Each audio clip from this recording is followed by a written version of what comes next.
To make smooth stone in Minecraft on the PS5, you will need to start by gathering cobblestone, which can be found by mining stone with a pickaxe. Once you have collected cobblestone, open your furnace by approaching it and pressing the interact button.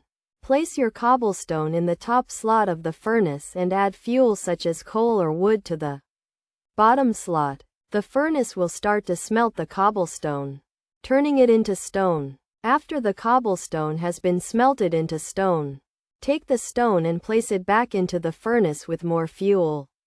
The furnace will smelt the stone, turning it into smooth stone.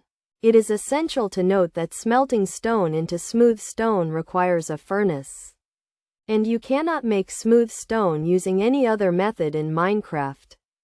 To make the process more efficient, consider building a dedicated area for your furnace to keep your workspace organized and make it easier to manage your resources.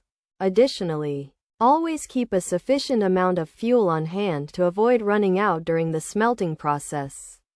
By following these steps, you can easily make smooth stone in Minecraft on the PS5 and use it for crafting or building purposes.